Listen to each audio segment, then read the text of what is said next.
Open Your Eyes is brought to you by Smart, bringing people together, and the Belize Bank, our country, your bank.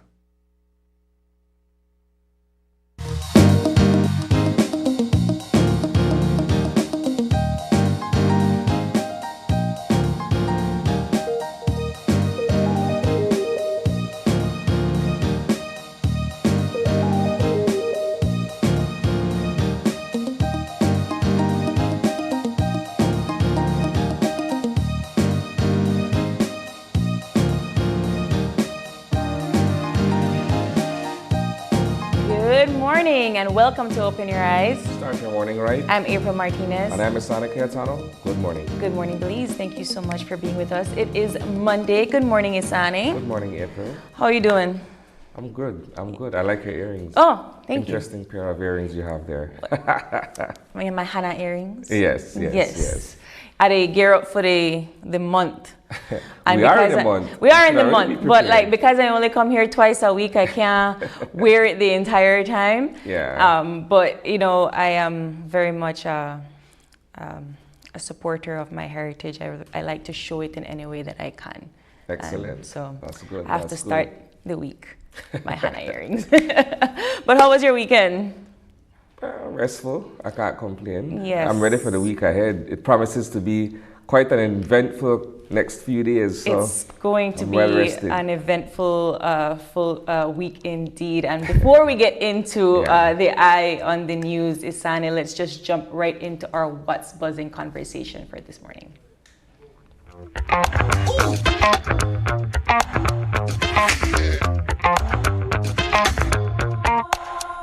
All right, there are a few things that is buzzing internationally and locally, but let's start internationally. And I think the two kind of go hand in hand when we think about the grand scheme of things, and that is the official start of COP29 in Azerbaijan. I think I'm saying that. In Baku, Azerbaijan. In Baku, yes. Azerbaijan. We, of course, we did not have somebody from the media in our media house this year. Not this year. Not this year going into, but we've had correspondents in the past few years. Nevertheless, we are getting all of the updates in an hourly basis. I believe Azerbaijan is about 8 or 9 hours ahead of us. Perhaps. So it has already, conversations have already begun.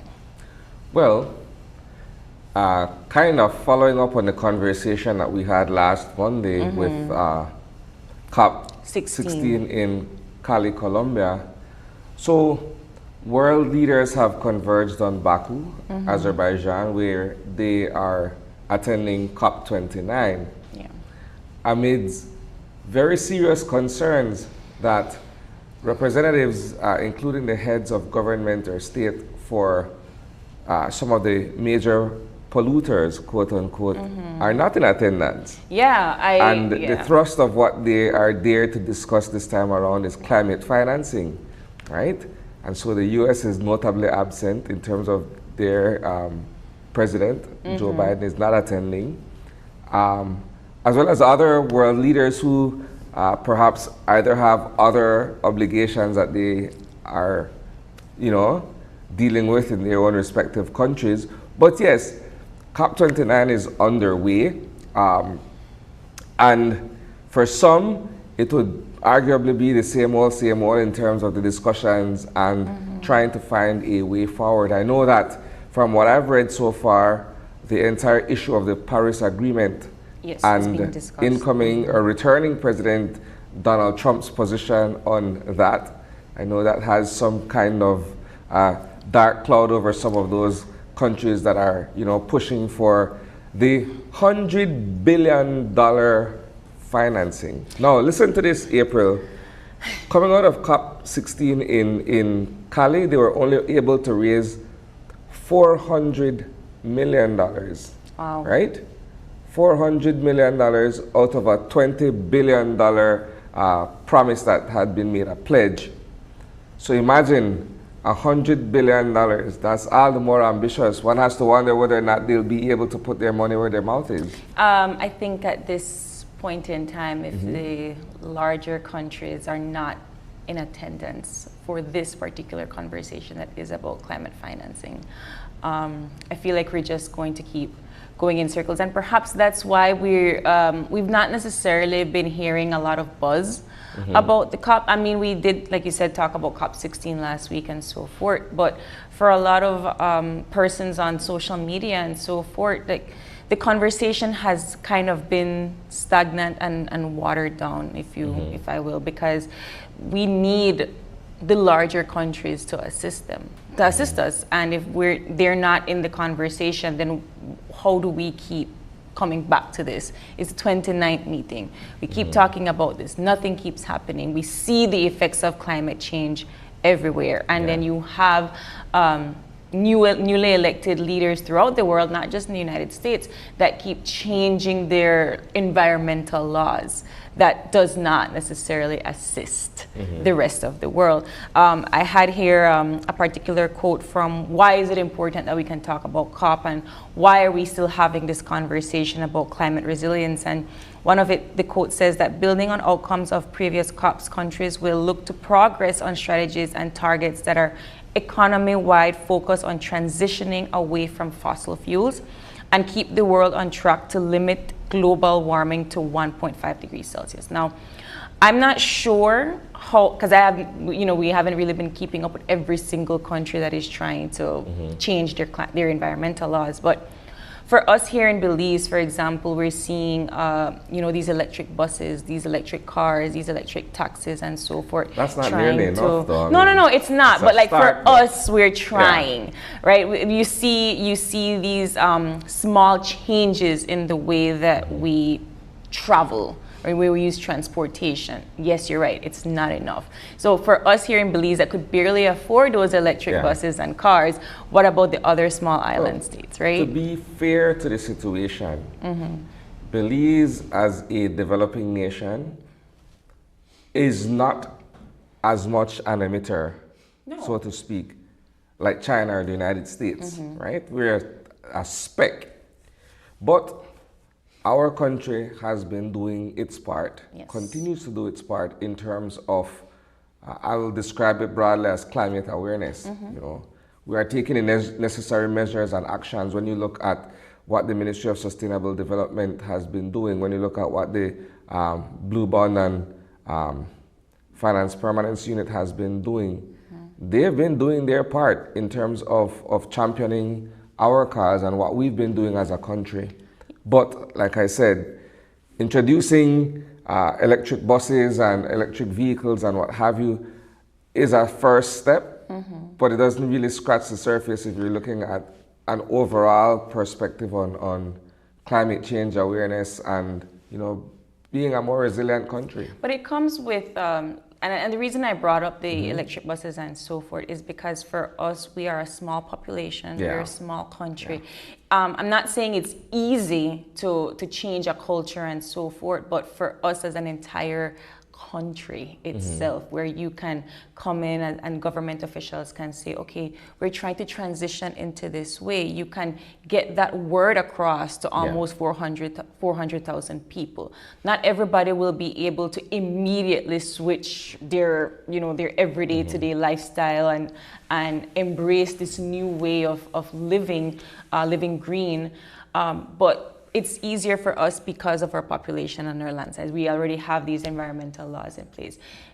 Doing that to a country like the United States, where you have billions of people, where our population is like a town per se, to get that message across the entire country to say, hey, we're trying our best to change our ways. We have to change and transition into this new type of, green culture. It's a lot easier said than done. I think where my question lies is how much of that enforcement is taking place. Is it taking place any at all? And because we're not seeing those changes, it's already COP29, are we ever going to see those changes if these particular agreements are not, honored, right? So that's, I think, the biggest, that's what I'm trying to figure out from this COP itself. Yeah. Well, it's 2 weeks. Yes, it ends on the 22nd. We'll see what becomes of it in terms of any new agreements, in terms of being able to pledge and of course raise the necessary funds. Like I mentioned earlier, they're aiming for $100 billion to be able to address issues of climate change going forward. And how much do you say we have right now? I don't know where we are with this one. I'm saying that coming out of COP16 last week, they were aiming at $20 billion and were only able to raise $400 million, which is, you know, a paltry sum by comparison. Yeah. So we're going to keep our eye on COP29 this week and next week and see what the results bring. You know, we here in Belize, we always get the effects of these rigid climate changes and these dramatic weather changes. We do. You know, we're in the belt of this hurricane season. We always get affected. Let's use that to segue into our another conversation, and which is a more local conversation that has to do with developments here in Belize City. So last week, we were discussing the poor street conditions in and across the city. Yeah. And over the past several days, the Belize City Council has decided to pay some serious attention to St. Thomas Street, which had been identified as one of the worst streets in this entire city. Yeah. Right? Notwithstanding the fact that it traverses through a fairly affluent part of the city. Right? So my understanding is that roadworks are already underway to try to pave or perhaps concrete St. Thomas Street. I'm not sure what surface they're going to be using, but I'm certain that for residents and business owners along that stretch, the new and improved St. Thomas Street should mean a lot more to them. I recall St. Thomas Street, you know, that has always been where, like, right where that green building is, there's this giant crater and you kind of just have to, like, take your time and dip and just in and ease out. Yeah, because it was not good for your You don't want to leave your base pan down there. No, right? not at all. Oh my gosh. And you would always hear like a scrape. Yeah. It's not good, but I'm glad that they're making these necessary repairs for the street. Like you said, it's long overdue. It's long I think overdue. That's part of the conversation that is being had right now, considering the fact that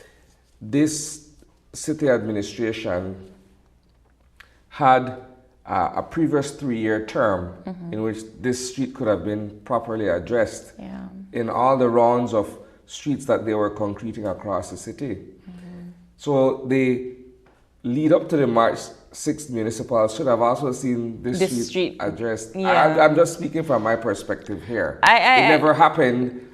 It's finally underway, but I think it's equal parts public pressure, right? People are complaining about the deplorable state of St. Thomas Street. It's also one of those moments, Isani, and this is just my perspective here, where I don't know if if it's, you know, smart for us to wait until it's so bad to fix it. And I'm not just talking about streets, I'm just talking about, you know, things in general here. We wait until the absolute last minute to get certain things done.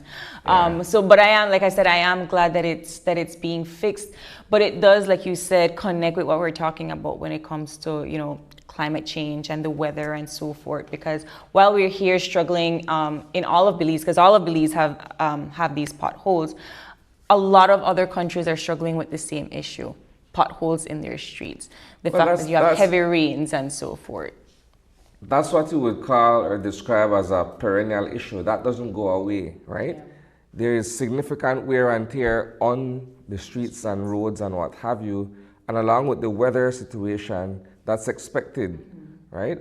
When you have extreme dry, streets get dusty. When you have too much rainfall, streets get broken up. It just happens, you know. It does. And that's why when and again, it goes back to when we talk to our officials and our leaders and so forth, when we're talking about budgets and so on. I always wonder, because like I say, it takes 60 million to fix St. Thomas Street, right? Let's just say, I'm not saying that's what it is. Let's just say that's the number. I would pledge 120 million, 60 million to clean this, to repair, and then 60 million to maintain. right? That's how I see certain things if we're going to talk about spending money, is to fix and make sure that it stays, because fixing it is just one small part of the problem. Like you rightfully said, we have these weather issues every single year round, right? Dry, wet, dry, wet. I think you have to have maintenance money as well. My observation has to do with the fact that we don't often get the full package. And by full package, I mean streets and drains. Yeah. The way it is set up, at least in Belize City, for the most part, it's either. Either you get a good street, but you don't get a proper drainage system to accompany it, or you get good drains and the streets are shabby. But it's rare that we've actually gotten the full deal, the full package, right? And then the weather messes up both. So if you don't have good drainage and it rains really, it doesn't matter if you have good streets, because it's still going to flood out anyway. A couple of weeks ago, and I'll end this What's Buzzing conversation with that. A couple of weeks ago, we had inquired from the mayor about the overgrown street sides, right?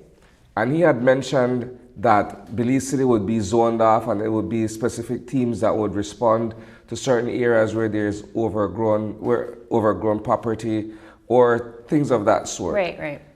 It's been several weeks later, and I could speak for myself. On my street where I live, it is so high that you essentially have to go into the inbound lane to be able to turn the curve, because it creates a natural blind spot. Right. But that's just my one. And I've been around the city in other areas and what have you, and I've made the same observation.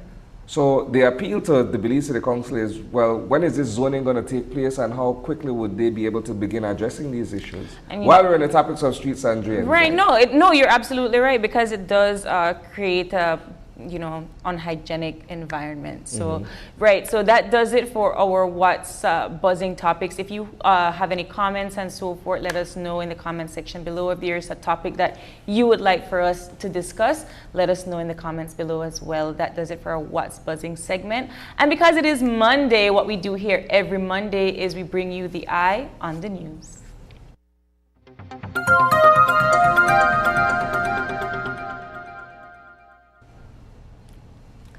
So we left our viewers on Friday with interesting developments in the United Democratic Party. Now, perhaps our viewers are saying, well, for the past several Mondays, a lot of the conversation is centered around the United Democratic Party. Rightly so, I can't help it.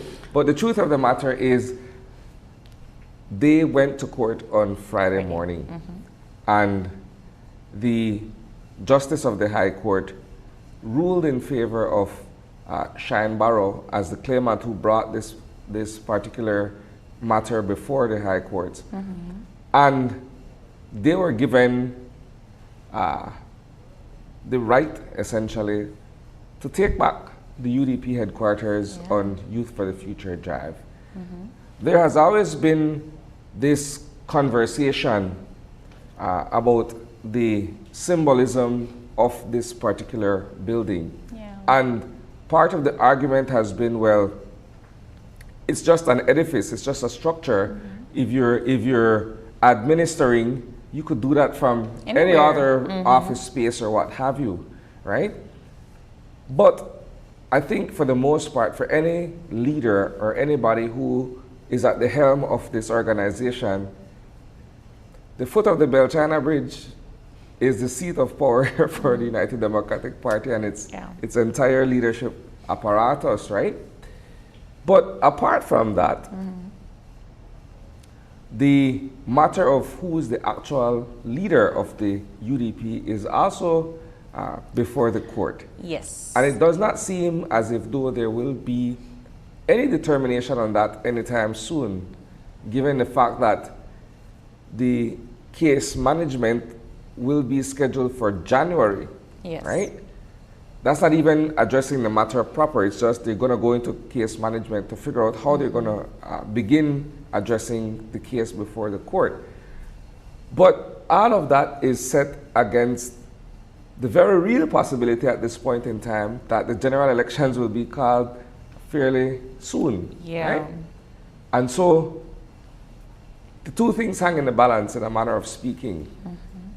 At this present juncture, we're not sure who is the true leader of the United Democratic Party. Well, the council what we're sure of is that what we're certain of is that there's an election looming, right? Yes. And whenever that is called, the opposition will be forced to come together at some point and figure out what their 31 candidate roster will look like. Yeah. Perhaps enough to attempt a formidable campaign against the People's United Party, the ruling government. It's so,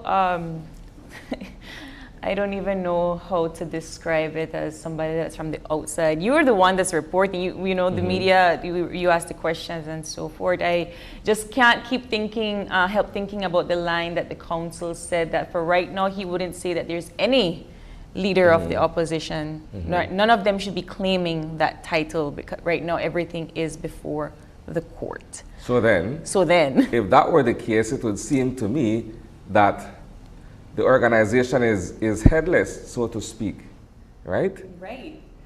What does that do then? The body requires the head for a lot of processes, right? Yes. You have to be able to make decisions. You have to be able to see, eat, hear, you know. All of these functions, we're using the body as an analogy, right? Yeah. In this case, the organization needs to have a true head so that whoever is making those decisions, you know, those decisions trickle down to the people who are members or stalwarts of the party. And you know, Isani, regardless if, let's say they get this settled by January, right? January 14th, I believe, is the I don't court see date. it happening. I don't think it's practical. I agree, but let's just hypothetical, right? They get all of this done, they get it all settled, they unite, and they're ready, quote unquote, ready for June, April, May of next year's election time, right? We don't know yet. It's still going to just be a list of people on a ballot box that you either have to pick for this particular party, because that is not enough time. That is less time than what Kamala Harris had to campaign for her presidential election, right? Look how that ended. So it's one of those moments where you're like, you're looking, as a voter, you're looking at the ballots and you're looking at the names and you're saying to yourself, well, I don't really understand what principles these different people have. I don't understand what their philosophies are. I don't understand what they, you know, the issues that they're going to be championing for, because there has not been sufficient time for them to tell us, to campaign, to talk to the people, for the people to get to know their candidates. And that is where my, you know, my opinions kind of vary, because to me that's what a healthy democracy is.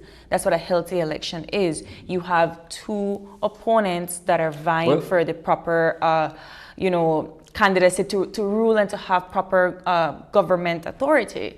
In my mind, none of them from this side have that. Let's put it in a real context, right? Excuse me. If you look at Caribbean shores, the People's United Party has Karim Musa as the area representative. He'll run again. Yes. But if you look at what's taking place within the United Democratic Party, or within the various factions of the party, Tracy Panton's candidate for Caribbean Shores, I understand, is Andrew Bradley. Okay. Cheyenne Barrow's candidate for Caribbean Shores, I understand, is Nelma Mortis. Right? Now, without an actual leader, you have these two individuals who, certainly on the part of Nelma Mortis, she has suspended her campaign in that constituency because she doesn't know if she's coming or going where leadership is concerned.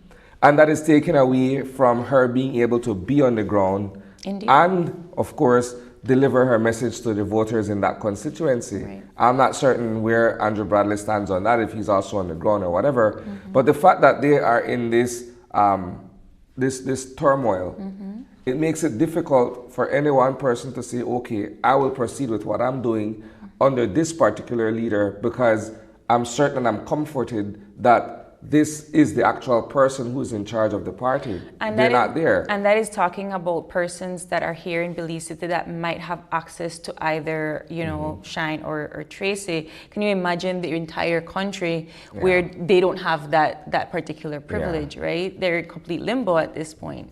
I think another part of the conversation is the fact that monies have been set aside by the government of Belize for the upcoming general elections, right? Yeah. Now, what bearing that has on the date to be set for the elections is what all of us are pondering at this point. Yeah. It would come before the next fiscal cycle, which is the financial year 2025, which begins on April 1st. So it would be before then, right? So a lot of people are wondering, okay, well, is it to say that the elections will really be called for March or what have you? Because that's what we've been hearing. We haven't had any confirmation that that is so. And once again, I sit here and I say, look, every time there's a special sitting of the House of Representatives, as of late, that's what's on our minds, right? Yeah. And certainly, one is scheduled for later this week, right? That Parliament will convene in special sitting. And I guess one of the questions that we're asking is, hey, will this be the one where the Prime Minister calls the date? I don't know. It's just out there as a question. And I think that also puts the leading government in an awkward position as well, because how could they call elections if there is no viable opposition at the moment? Well, 5 years is 5 years, or I when understand. you've come to that point in time, 4 or 5 years, you call the elections, that's what's expected. I hear you. It's just, not that they should sit aside and wait for the UDP to get its act together. I mean, again, that's just my opinion. But, and this is something where the conversation would switch to, all right, if we don't have the two leading parties, we tend to forget that you do have the opportunity for other parties to come up, right? You have you can have a rise of third parties. Am I saying it's going to be successful? I don't know. But, Wilma here in PG here always run, and you have several persons in third spaces that will try to run. And I'm not saying that it's going to be this grandiose moment for third parties, but you're right. Right now we're looking at these two big heads and we're trying to figure out what's going to take place coming in the election next year, but perhaps that is something that we can look out for. Certainly. All right, we'll leave our conversation there. That does it for this morning's Eye on the News. Details of these stories and more you'll be able to catch live on 5 at 6 p.m.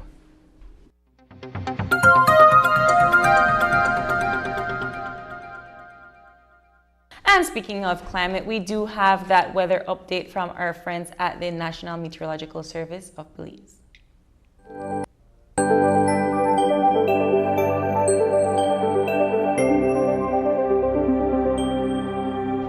Good morning, Belize. This is your morning weather report and forecast from the National Meteorological Service. Generally fair weather conditions are expected to continue over most parts of the country. This means mostly sunny skies today with some cloudy spells and partly cloudy skies tonight. Showers or thunderstorms will be isolated except over inland and southern areas this afternoon and early tonight, where we expect a few more showers and isolated thunderstorms to develop. High temperatures today will range from 88 Fahrenheit along the coast to 92 inland, but only 80 in the hills. Lows tonight will be near 77 Fahrenheit along coastal areas, 72 inland, and 66 in the mountains. Winds will remain light and variable with only slight sea conditions. A high tide occurred at 5:45 this morning. A low tide will occur at 12:23 this afternoon, followed by the next high tide at 6:30 this evening. The sun rose at 5:56 this morning, and it will set this evening at 5:17. The moon will rise at 2:10 this afternoon and set at 2:29 tomorrow morning. The outlook for Tuesday and Tuesday night is for partly cloudy skies with isolated showers or isolated thunderstorms, with a few more over the south on Tuesday night. Tropical cyclone formation is not expected during the next 48 hours. However, there is the likelihood of a broad area of low pressure to develop over the southwestern Caribbean Sea within the next 7 days. The National Meteorological Service will monitor this area very closely. And that's your latest weather report and forecast from the National Meteorological Service. Join us at midday for our next update. But until then, have a pleasant Monday morning. All right, that was our weather update for today. Jumping into our show lineup for this morning, our first conversation is with the Minister of Home Affairs and New Growth Industry. Honorable Karim Musa will be in to give us an update on his ministry. Our second conversation this morning is with author Lawrence Vernon, and he's here to discuss with us The Journey from Long Barracks to Parliament, a book on Michael Finnegan's life. Interesting. And in our third and final conversation, Veterans Day. We always celebrate it. We wear our poppy pins, but we will have some of the folks in to talk to us about why we celebrate in the first place. So that's going to be our final conversation for this morning. We're going to take a quick break, and when we come back, it's all about conversations with the Ministry of Home Affairs and New Growth Industries. We'll be right back.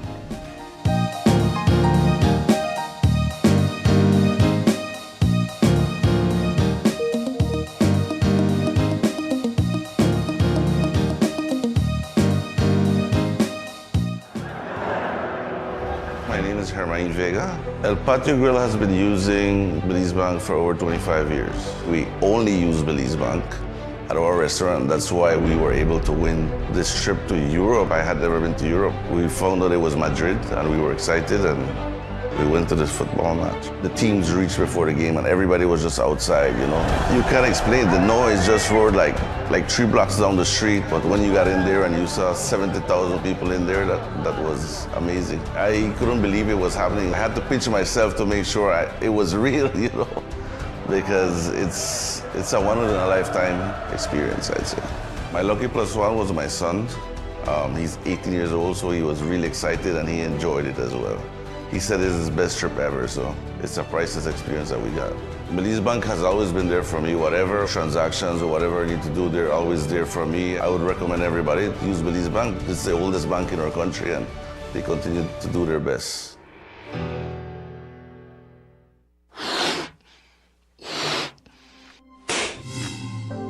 Rising prices got you down?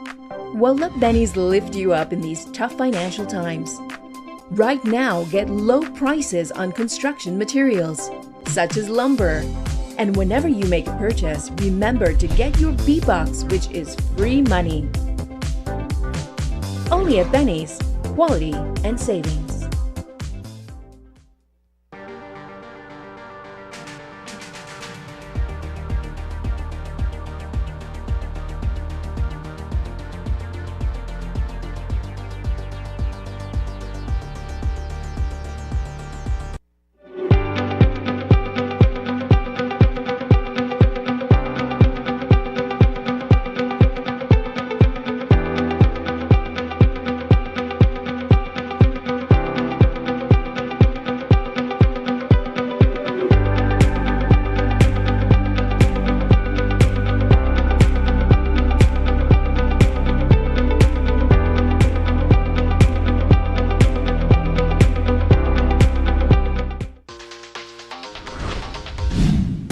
I'm connected.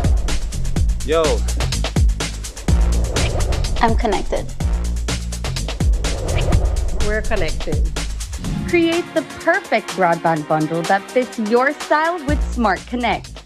With the Junior Bundle, get 50% off your national calls and up to 6 gigabytes of data at no extra cost. Get postpaid added on for an additional cost of only $25 with the Prime Bundle.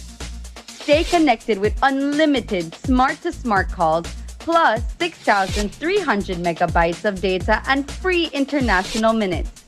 For the family, Get the Binge Watchers bundle with Netflix add-on for only $28.13 more. This bundle gives you 4 profiles with unlimited streaming on multiple devices. Visit a showroom near you to sign up and personalize your own bundle combination with Smart Connect. Smart, bringing people together.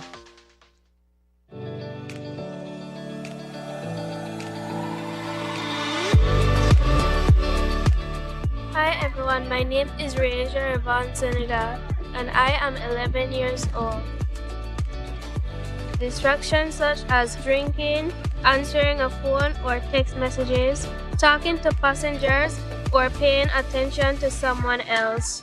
When a driver gets distracted and fails to notice a pedestrian crossing the street, this can cause an accident. Speed limits in Belize are reasonable, so drivers should follow them. Be patient and pay attention to avoid accidents. We are elated and we want to commend BL for this initiative. Our students always want to do more, and we want to thank Raisha for what she's done for the school. We also want to thank BEL because the funds that Raisha won allowed us to have new classroom windows for a lower division building. And as for BEL, again, we commend you, we thank you, we are grateful.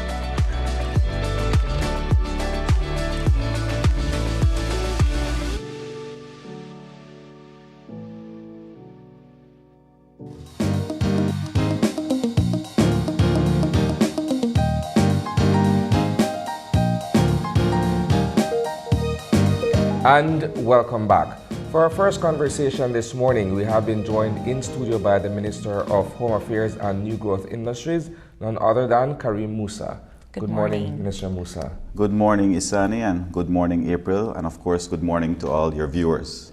How's it been going? You haven't been with us on the set for quite some time. I don't know if that's a good or a bad thing, Isani, but you're busy? It has been a while, Yes. We've all been very busy, I guess, but I think it's an opportune and timely moment to be here because today is November 11th. Yes. And 4 years ago, our administration came into office during a very difficult time during COVID. So we actually had an election during COVID. It feels so distant, such a distant memory.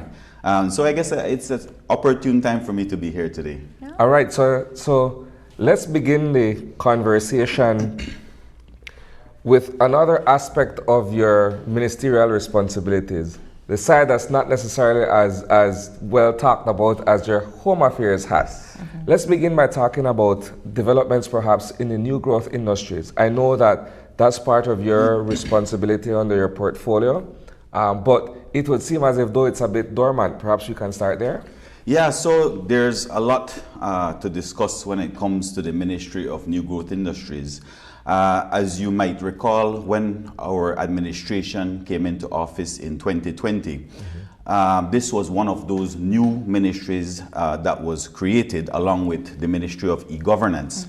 And so at that time, there was no personnel, so to speak, within the ministry. And so it was just the CEO and myself charting a way forward to see how it is that we can introduce specifically the cannabis industry as a responsible and regulated industry over something that we all know is so accessible in Belize, but it is an illegal market. And so really and truly, the first 2 or 3 years was focused on consultations, was focused on drafting the requisite legislation for us to introduce that responsible regulated industry in Belize.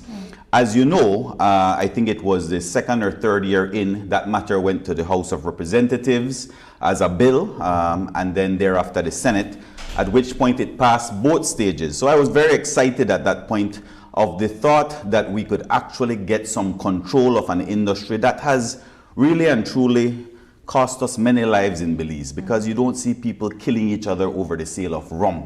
They might kill each other after consuming rum, but not over the sale of rum. And that is something that has plagued our country for quite some time now, that it's an illegal trade and that it has cost us so many lives. But prior to it being signed into law, there was in fact a petition for a referendum. And as you know, next year is an election year, so it is my hope that we'll finally be able to get that on the ballot.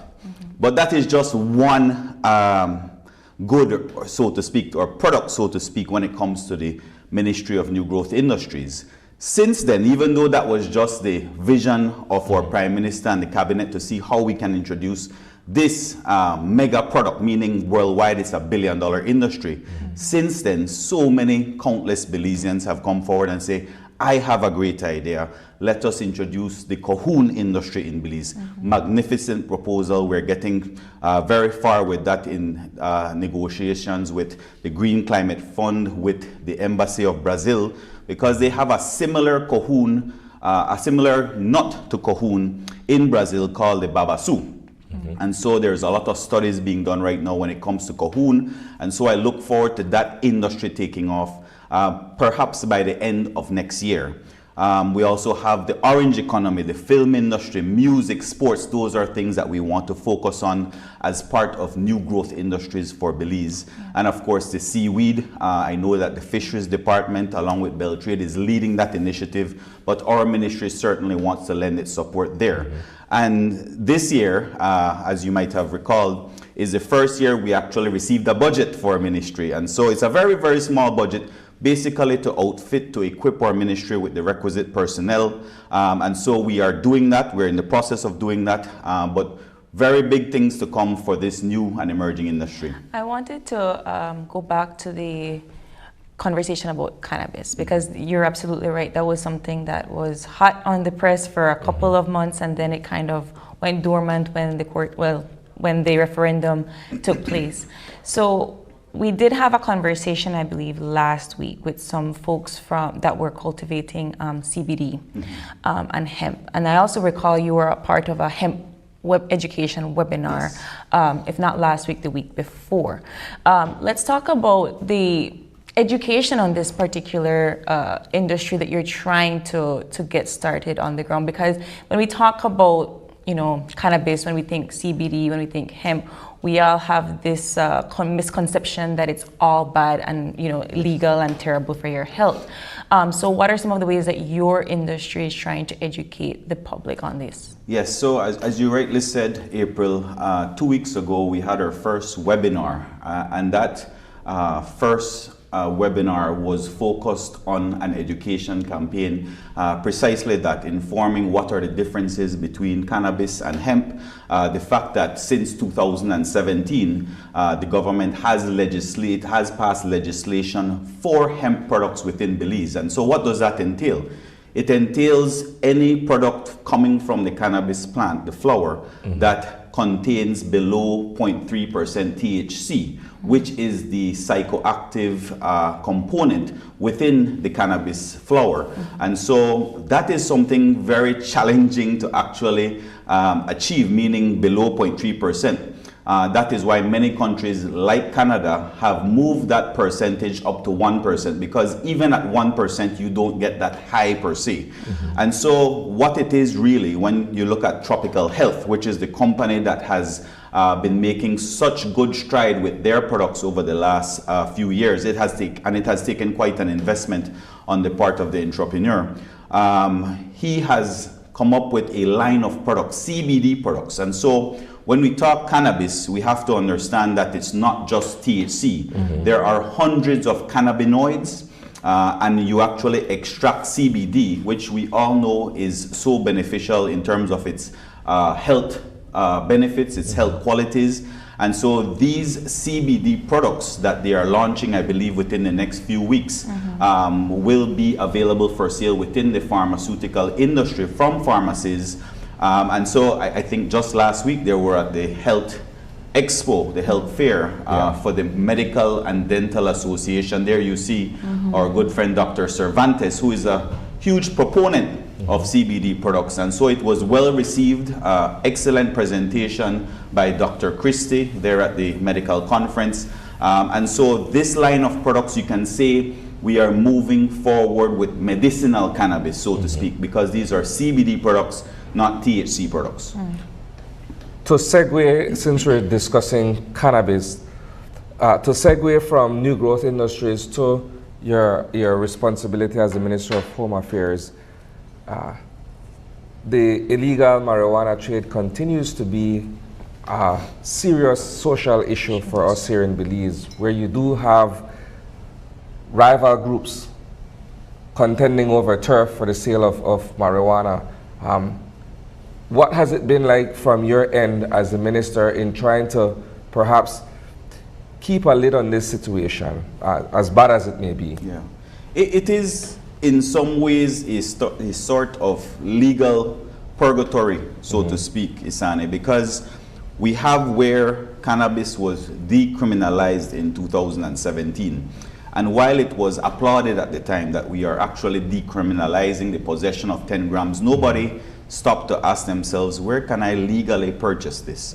And so while it is that we can acknowledge that we are moving in the right direction with decriminalization, there had to have been a roadmap whereby shortly after decriminalization, we have to make it a regulated industry, because essentially that is what has taken place. Now that it's decriminalized, the importation of products coming out of Mexico has increased.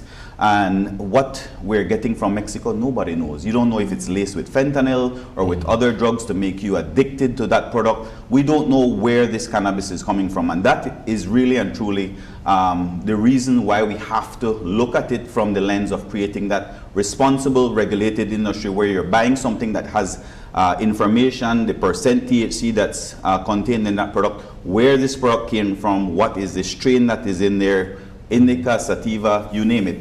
And so that is what is missing from the industry. But going back to your point, it has cost us so many lives because it's an illegal trade, especially in Belize City. When I explain that to our friends internationally who are in the cannabis industry, they can't believe it, that we are killing each other in a country because of cannabis. A plant that is supposed to be medicinal in nature, a plant that is supposed to make you chill, relax, so to speak, is the source of so much conflict. So here's a controversial question then. Do you think that it is a wise decision that we continue this church and state relationship, given that this is a huge problem for us? I absolutely do. I value the church's presence in our country, and we cannot underscore the importance of having the church in our country and in our schools for guidance. The only thing that I would say is that while we can acknowledge the importance of the church, we also have to look at things from different lens. What is the cause of the social issues that we're having, particularly in Belize City, and how is it that we can work together with the churches? Because we have conversations with the churches. I had an excellent consultation period with the Council of Churches leading up to the presentation of the bill. It was the church who said, perhaps we should move the age from 18 to 21 for you to get your card, for you to qualify to get cannabis. I totally agree with the churches, and we made that change. And so there was an excellent communication and consultation. They had great input in the legislation. And so I was a bit taken aback when a petition for a referendum came, but at the same time we're willing to work along with them moving forward. Like I said, next year is a general election, so hopefully we can see that on the ballot. That's interesting, because the church, as we all know, is quite dogmatic, if I can use that description, right? And they are rigid and firm on a lot of their beliefs and what have you.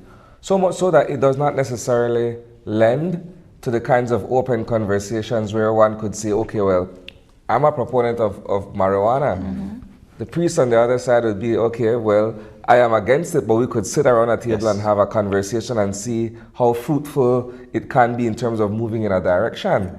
It's interesting that you'd say that. Yes, and to think we had, I think, 2 bishops sitting with us. We had meetings over at the Biltmore Hotel. And it was such an engaging conversation because they got to hear our perspectives from the ministry, and we got to hear their concerns coming from the churches. And so I think it was a very fruitful engagement. I look forward to it moving forward towards a referendum. But like you said, you don't expect to have that level of discourse, and it actually took place. A good, healthy level of discourse with the churches. As we continue this discussion within the new growth industries, you're talking about other products that are coming in line and so forth. Beltrade just launched their BEEP application grant. I believe it's closed and so forth. Now we're going to see a lot of persons applying for this particular grant, funding, sorry. When it comes to your ministry and persons that are trying to present a new product in Belize, how are they able to do that? Are they supposed to register through your ministry? Well, so we have a good working relationship with Beltrade, and so whether you start at Beltrade or you start at New Growth Industries, there will be that communication thereafter between both entities. As you know, Beltrade is in charge of the fiscal incentives, in charge of the MSE program, which we at New Growth Industries totally support, because I think for our very small population of 400,000 people, it is these niche industries that actually can thrive, small businesses. And so I think our government has hit the nail on the head in focusing on promoting small businesses, small industries, and allowing them to grow in this very I don't know, to give them that support that they need, the startup capital. And so I'm really excited for that. And I'm also excited for NIME. I don't know if you've been following their organization. Our ministry also helped to collaborate with NIME and the DFC in providing financing for female entrepreneurs so that they can thrive. Yeah, they just had their workshop this on weekend. Saturday. Let's switch into matters of citizen security. That's also under your responsibility with Home Affairs. We're always reporting on instances of crime and violence and how that adversely affects our Belizean society. And you are at the head of the police department, which is charged with ensuring that law enforcement is always present. Where are we at the moment in terms of being able to deal with gangs, to deal with the traffic of drugs at the north and what have you? That is a loaded question. How much time do you have on your hands here, Sunny? Broke it down. Let us start first with the north. I guess we can move down the country. As you know, our government for the last 2 years has approved a budget of around 800,000. Basically, that is specifically targeting the narco-trafficking agents in Mexico, specifically the Caborca cartel, which operates in the Quintana Roo area. As you know, they have a lot of cross-border activity taking place along the villages of Douglas and San Victor, I believe San Roman as well. And so our teams or specialized units are out there in that area basically to restrict that kind of cross-border trade. We're talking human smuggling, human trafficking, the importation of cannabis, the exportation of cocaine whenever that does come into the country. Thankfully, we haven't seen, I think there's only one reported plane landing for the entire year of 2024. But it is to basically address that, to ensure that we do not become a cartel country, so to speak. And I think that we have had excellent success. I believe just last month we had 2 cocaine busts in the northern part of the country in Shunush and Sarteneja. And so it's been very effective in terms of limiting that type of cross-border transactions. Moving down into the center, which Belize City, of course, is the center for gang activity. We have had excellent initiatives by the LIU in terms of violence interruption within these communities and mediation. We have charged a number of individuals. So there's a preventative side, which is guided by our LIU, and of course, the element of taking action by the Belize Police Department. Very critical arrests have been made coming out of the last state of emergency. Many of our murder cases have been solved, and so you might have seen coming out of the SOE a reduced tension, and hopefully we can continue with that trend moving into 2025. But just as a positive side note, just last week we concluded the William Dawson Sprite basketball tournament. We had the involvement of 260 young men for a period of 4 months. The Hard Rock Ballers were once again crowned the champions of that tournament. That is 3 years in a row, back to back to back. So congratulations to them.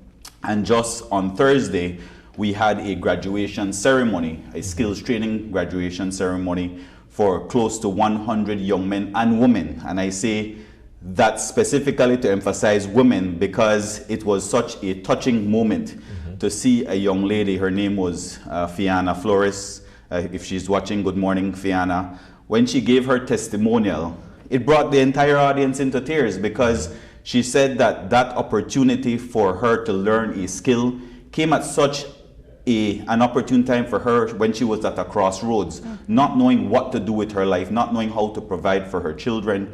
And so she took up that challenge, which was a 4-month course in catering. And to see her graduate in tears with all her colleagues, it was truly a touching moment. And so there's a lot that the media might not highlight, but there's so much good that is happening over at the LIU. So I just want to big them up for that. In terms of a synopsis of the year, I think that would be a good segue. When we look at the first half of the year when it comes to crime, I think a lot of domestic issues took place earlier in the year. When it comes to homicides, I think a lot of misunderstandings. Our young people seem to have a very short fuse these days, and that might turn into violence. And again, we have to emphasize the role that alcohol plays in a lot of these misunderstandings that lead to crime and violence. So the first year, I think that was a major challenge, the domestic issues and misunderstandings. In the latter part of the year, road traffic accidents. We cannot underscore how important it is for you to be able to have proper control of the vehicle that you're driving, to drive with due care and attention. I know that we came under a lot of heat when we said, wear your seatbelt, do not be on your phone, when we were actually enforcing that. But I think there has to be greater enforcement, not just by the police department, but also the Ministry of Transport.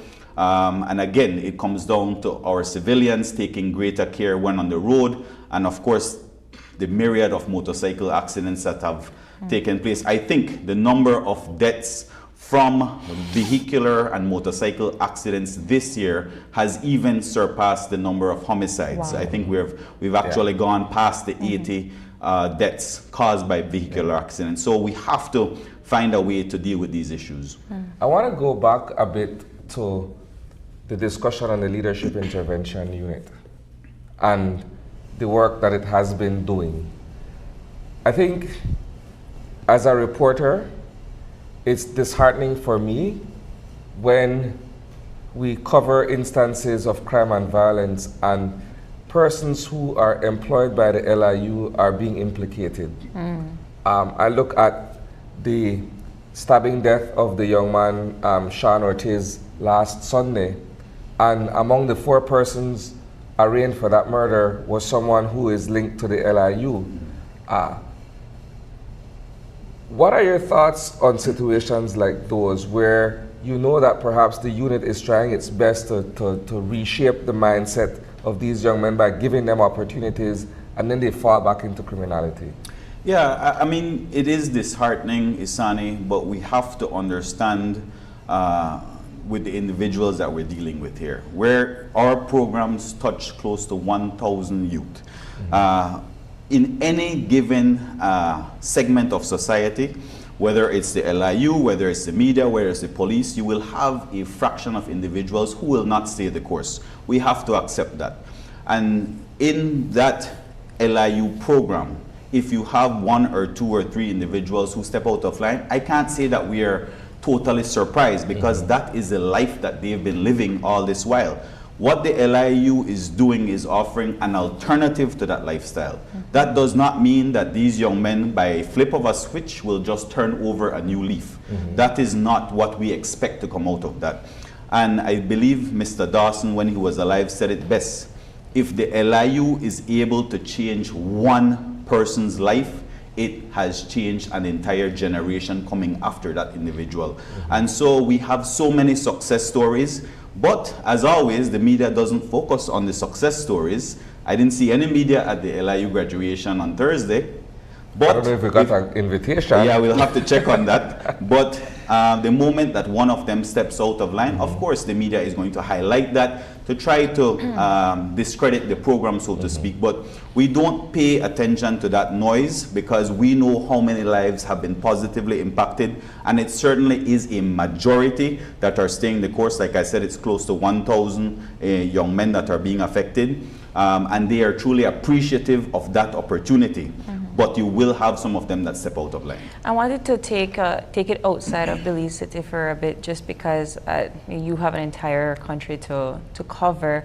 While the media doesn't cover instances that happen, in these rural areas and so forth, often we do know that incidents do occur. So, what is your ministry doing to support these rural communities? I understand you need manpower, you need certain resources that you able to provide them. Well, I'm actually very excited, April, because moving forward into 2025, we don't just have a new recruit squad that we'll be taking in the next month, but in 2025 there's a huge announcement coming out of the ministry, and it's sort of, in my mind, manifesting what I've been saying from day one, which was our focus needs to be on innovation and technology.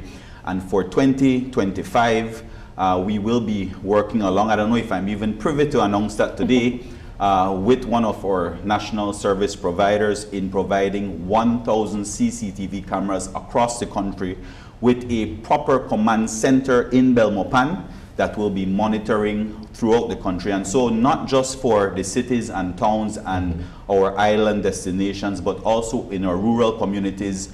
We have seen where today, out of every 10 crimes committed, at least 6 or 7 of them, 70%, are solved using innovation and technology. Whether it is footage from a camera that leads to an arrest, whether it's utilizing our forensics department for the testing of ballistics, for the testing of blood analysis. Innovation and technology is the way to counter crime in any society in 2024. And so not just in CCTV cameras, but I'm also happy to announce that we are about to receive our rapid DNA test rapid DNA equipment at the forensics department. And what this will allow us to do, especially in cases of rape, is that when you hold a perpetrator and there is bodily fluids left behind, that sample can be tested within 48 hours to make a positive match. Before that, we would have had to send the sample abroad, and it takes weeks, sometimes months, for us to get the actual connection with the person that we have detained. And so this allows us within a 48-hour period to make that positive identification. So it's going to be huge in terms of the capabilities at our forensics department. Wonderful. I also wanted to touch one more time about the human resources that you're able to deploy throughout the country. Yes. I know you do have LIU here in Belize, but we also see persons moving out of Belize City and causing harm outside. So can we expect, not necessarily another LIU, but programs like this throughout the country that can assist rehabilitation? Yes, certainly. And going back to your previous question, because we do see a lot of gang conflict within the rural communities now. We also see it in Cayo, in the San Ignacio, Santa Elena area. But over the last 2 months, or actually over the last 4 years, there has been an ongoing feud between the villages, I believe it's Lemonal and Doublehead Cabbage, that even though we have deployed our resources, deployed our personnel within those areas, now the young men from these communities are going after each other outside of their villages. One happened, an incident happened in Lord's Bank the other day, and the other one happened here in Belize City. And so, yes, it is that we are addressing the issue by taking police officers and specialized units within these areas. And so there's a lot of mediation that takes place. I know that the commissioner has been meeting with the community at least 2 or 3 times in the last 3 months. But moving forward, I totally agree with you that the LIU program needs to go countrywide. Yeah. We're talking Dangriga, we're talking Cotton Tree, we're talking Roaring Creek. All of these communities, I believe, we need to expand the LIU program to. When it comes to statistics, I know we're not going to get it today, but when can we expect the new statistics of crime rate and so forth in Belize for the year? So we do it on a quarterly basis. Last month, as you know, we had the 3rd quarter. And then, of course, the next report will be early January, which reviews the last quarter of the year. So I think early January, you should have those statistics. Wonderful. Are we on pace to keep it below last year's numbers? You don't have any wood here for me to knock on the sand, but yes, we are actually, in terms of the homicide rate, which I know that the media focuses a lot of their attention on, it is my belief that we will definitely keep it below 100 and also below 90. We are on track to beat last year's record, but it will take a concerted effort. Thank you so much, Minister, for coming in this morning. We have a lot more to discuss, but we are out of time. Perhaps before the end of the year, you can come back and continue the conversation. Sure, certainly. Thank you so much. Thank you. And with that, we are going to take a quick break. And when we come back, writer Lawrence Vernon is already in the building, and he's going to share with us his new book, From Long Barracks to Parliament, the Michael Finnegan story. We'll be right back.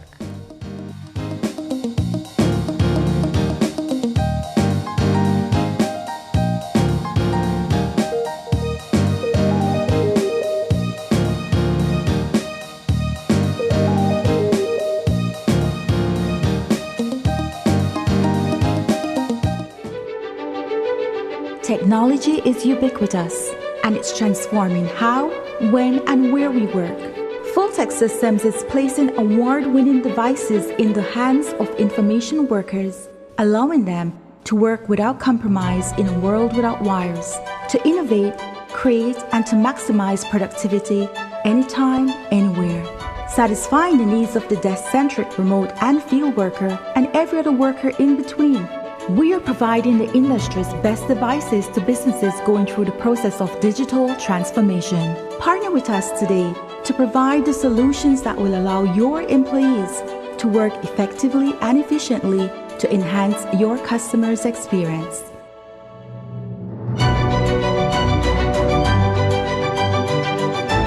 Fulltech Systems, your technology center, where you'll come for the price, but stay for the service.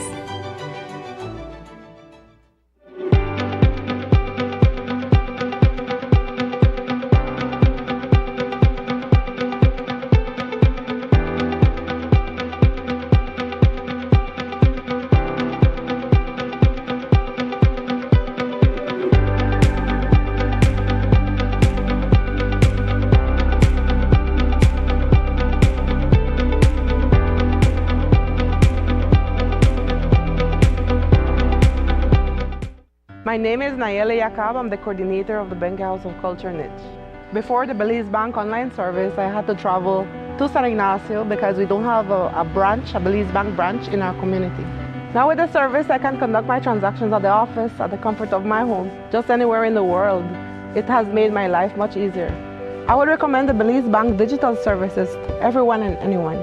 It gives you back your time, it's highly reliable, it's available 24/7, and it just makes your life easier.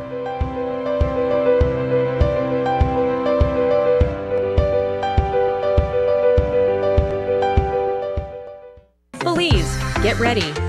In Your Kitchen, Belize Edition is bringing you simple, healthy, delicious meals made just for you. Join Chef Ainsley and our team of nutritionists as they show you how to turn local favorites into nutritious, tasty dishes. Plus, discover the amazing health benefits of everyday foods right from your kitchen. Catch the premiere on Channel 5 on November 18th at 7:30 p.m.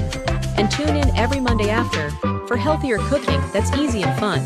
Brought to you by the Ministry of Health and Wellness with support from Taiwan ICDF, making healthy cooking a Belizean tradition.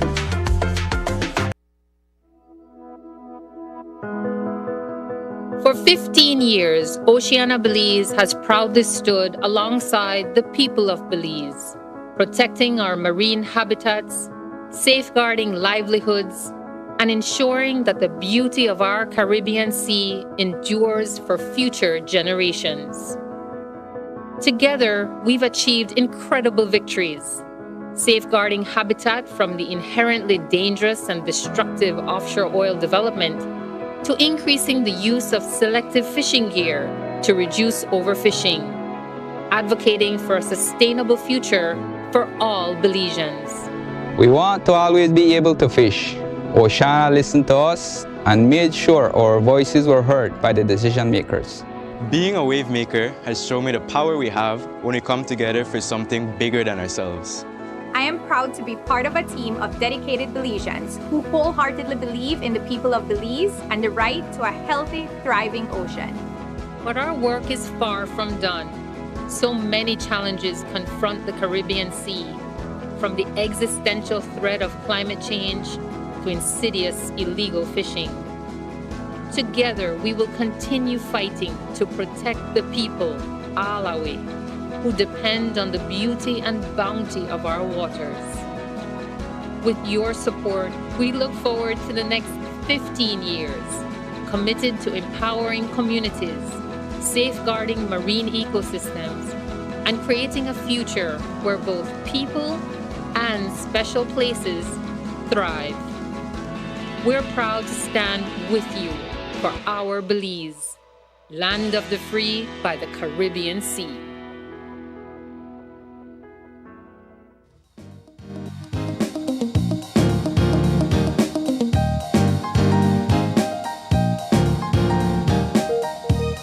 Welcome back to Open Your Eyes. Joining us for our second conversation, we have none other with us, Mr. Lawrence Vernon, and he is the author of his new book, The Journey from Long Barracks to Parliament, the Michael Finnegan Story. Good morning.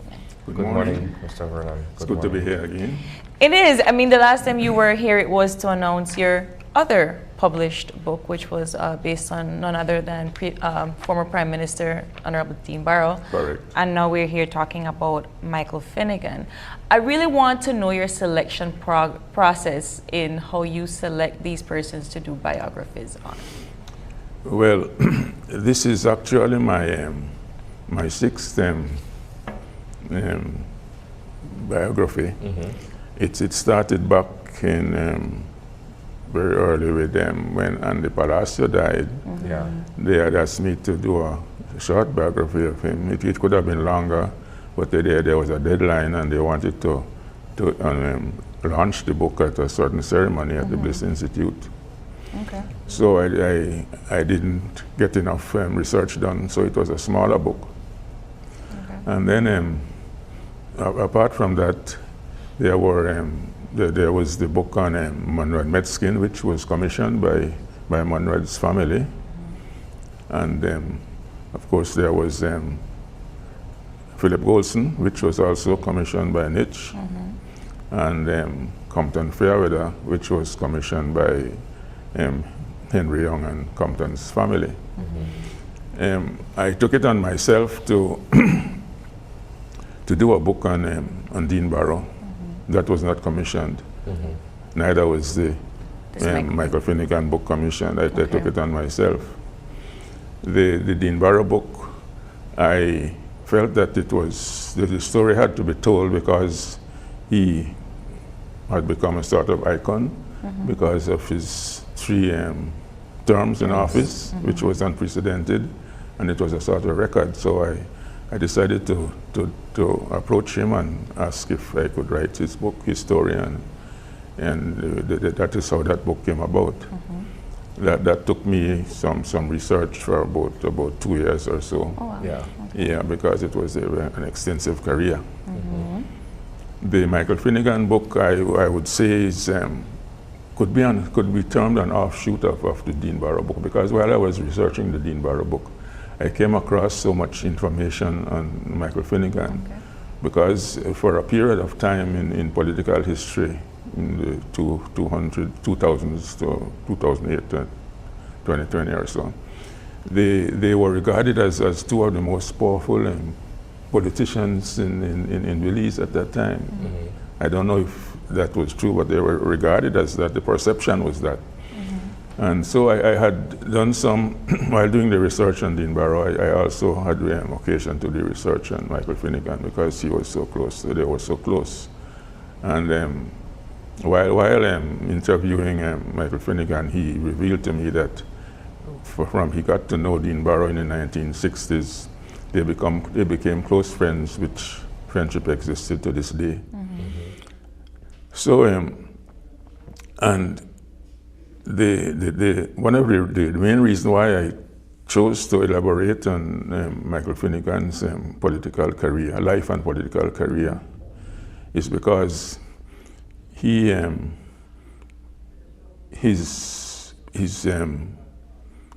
character and his stature was such that I found that his ambition as a young person, and who had only gone to primary school level, and was the only born disabled person to sit in the House of Representatives, mm-hmm. was sort of significant to be recorded, and to elaborate on what his achievements were in the political development of Belize. In the time that you did your research, perhaps you would have discovered certain aspects of Mr. Finnegan's life that you would have found interesting.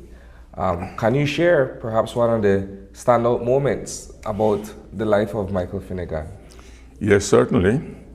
I spent several hours at his home, interviewing and discussing what he wanted to see in the book. Okay. And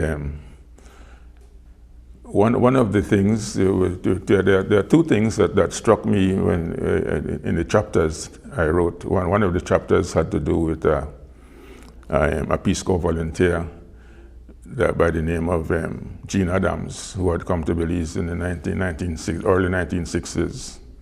And he was involved in sports, in teaching sports in the primary schools.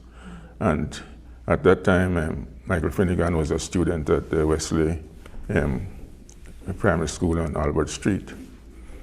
And he related how Gene Adams took him under his wing and coached him because of his disability. He couldn't shoot a basketball or a volleyball or throw a baseball or anything like that. And it was Gene Adams who actually encouraged him to do these things. And he overcame those handicaps. And he, to this day, he praises the efforts of Gene Adams to let him be that they overcome those handicaps. Apart from your interview with Mr. Finnegan, how was the research being done on him? Did you have to go to the archives? Did you have to go to the political offices? Well, I usually use our National Heritage Library in Belmopan, which is an archival institution. Yes. And that has all the bound newspapers. And I got quite a lot of information, mainly from the Mandala, because as you might know, Michael Finnegan over several years had written articles about sports and sportswomen in the Mandala.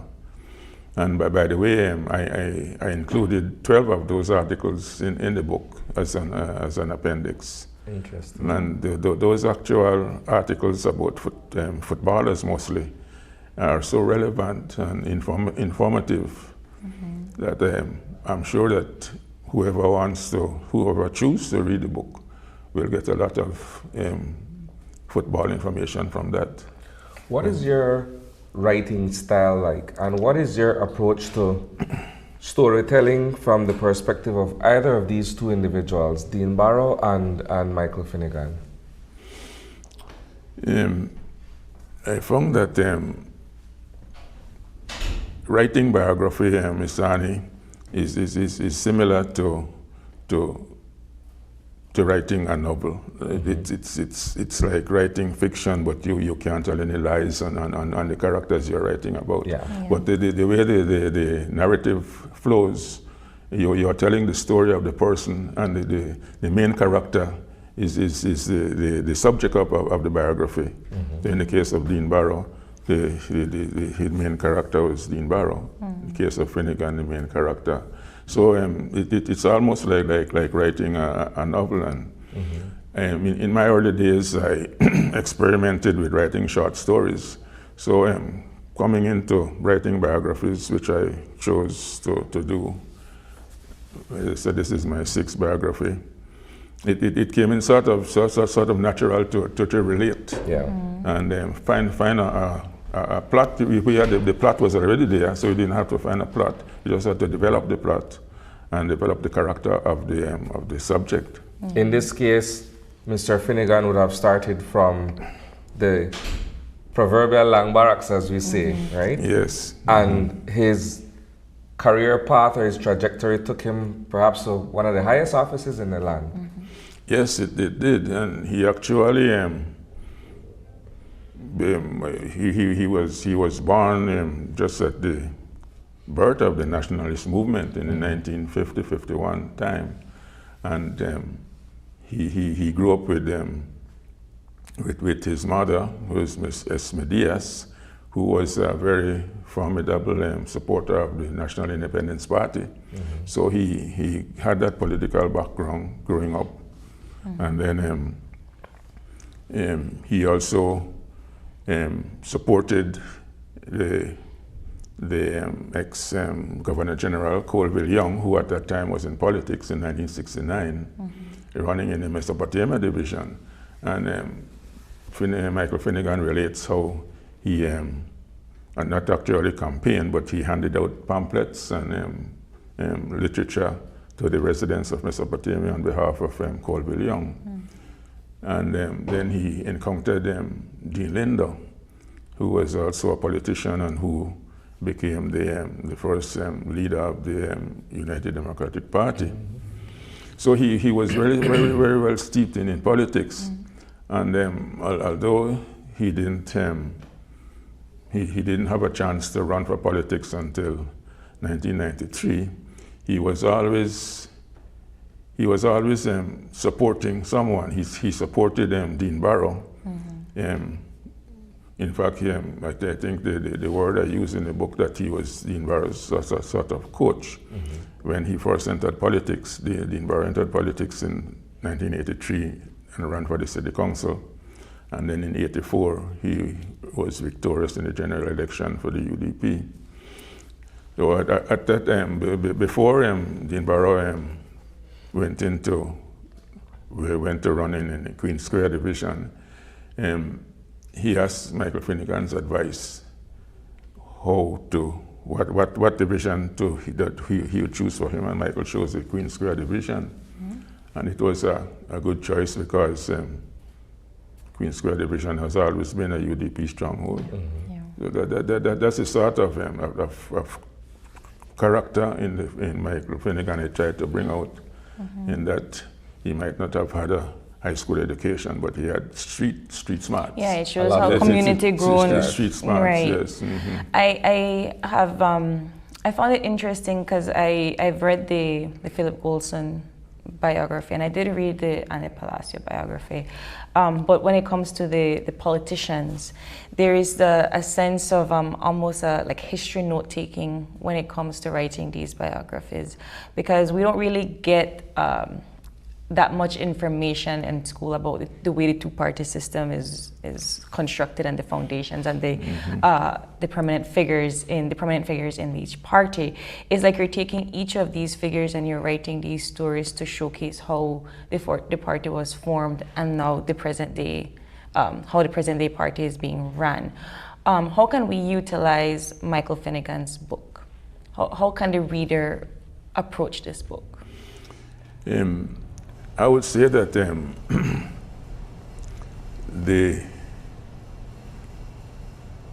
the book that the biographical books that are written, as you said, they contain a lot of historical things, not only about the character, but background about the political history of Belize. So a reader might want to take up the book and look at it, maybe not to read it through at one sitting, but maybe use it as a reference book. Yeah, even the schools might use it as a reference book. Not all the information in there might be pertinent to the person reading it, but as a reference material, you can go back and look at it. And this is what I sort of pride. I am a retired librarian, and I sort of pride myself in gathering information and disseminating the information. In fact, at one time I termed myself as an information specialist just for my satisfaction. And the material that we write and lodge in the schools and the libraries are there for posterity. And future generation might want to do research on what politics look like politicians look like in Belize in the 1990s, 2000, and they can refer to the material that's lodged in the library. So it is a sort of looking at our heritage, so to speak, and referring back to what we did in our time. I have a bit of a technical question for you, Mr. Vernon. What is the perception when we talk about a piece of work, in this case a book that is commissioned versus one that is not commissioned, and its effect on perhaps the perception of credibility of that particular piece? The book that is commissioned, we find that the person who commissions the book might have some restrictions as to if I present the finished product to them, they might have some restrictions that they want to take out some aspect of the plot of the man's life or something that might have not been agreeable to the society at the time, that type of thing. In writing the biography on my own, I didn't have that problem really. Most of the things were accepted, and the things were even volunteered for me to include. Yeah, which give you more freedom. Which I might not have wanted to include. They say yes, include that type of thing. Wonderful. Where can we find the Michael Finnegan story? Well, the launch has not taken place yet, April, and we are yet to set a date. Okay. We have a venue, but we don't have a date.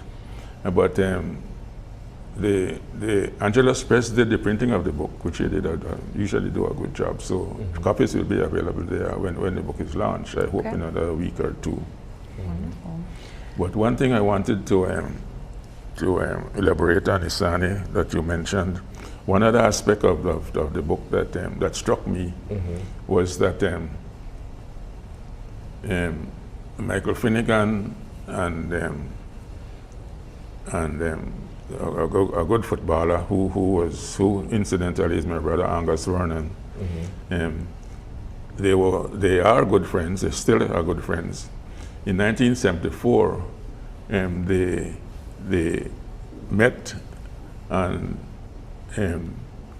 sort of discussed how to, because at that time the People's United Party was ruling, and the National Independence Party, UDP, was losing elections. So they got together and they devised a system called the Get Out the Vote. The acronym is GOTP. I heard the acronym in the Trump election, in the U.S. election about a week ago, and it brought me back to what they said, to get out the vote system. And Michael Finnegan has used this system in all his elections, and he has been successful in 6 consecutive general elections. But he says he doesn't want to reveal what the system is. So that's not in your book? No, it's not in my book. He has the magic trick, but He's not going to tell anybody. Yes. But you've had 6 successful biographies. What is next? Well, I think April, I have one more biography in me. I'm 87 now. I think I have one more biography in me, and I will reveal to you that it has to do with a musician. Okay. Lord Rayburn. I figured you'd Finally we get a Lord Rayburn biography. Yes. All right. That is wonderful. That's something for us to look forward to. Yes, indeed. Thank you so much for joining us, Mr. Vernon. I hope that we get the information for the launch date for this. Yes, I will keep you informed. And of course, we'll be sharing that on our social media when we get that date. Thank you so much for joining us this morning. Well, it was my pleasure to be here. And with that, we are going to take another quick break. And when we come back, the discussion moves to Veterans Day. We'll be right back.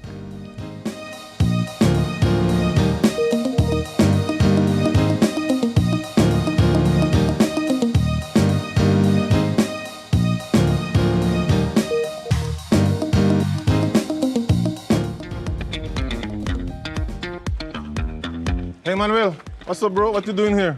I'm just checking out the new electric buses. So tell me, have you submitted your bid on them?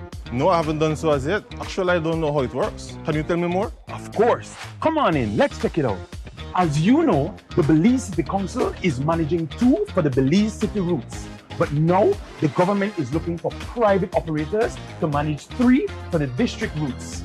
These new buses were funded by the European Union, and they are bigger and more comfortable for the district routes between Belize, Corozal, and Cayo. So how does the management work? UNDP owns the buses and charging stations for now, but private operators will manage everything: staffing, operations, and maintenance.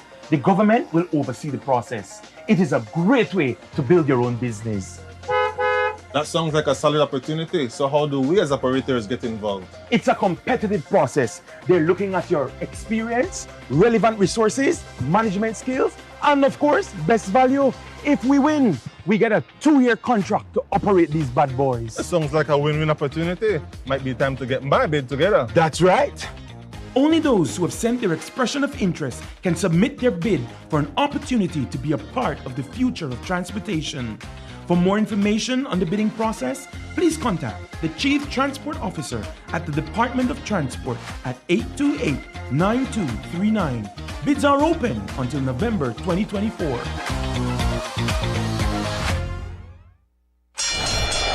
Ladies and gentlemen, this is what you've been waiting for. In this corner, we have the masters of limitless power and unbeatable connections. Pioneers of 4G LTE in Belize. It's the undefeated champion, Smart. And in the other corner, struggling to keep up, it's the other guy. Fight!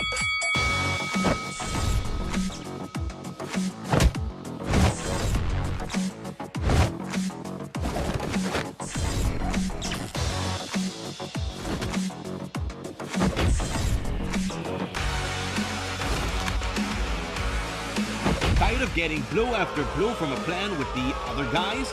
It's time to tap out and join the winning postpaid plan provider. Smart's postpaid plans are a total knockout to the competition, and they have once again powered up their postpaid plans.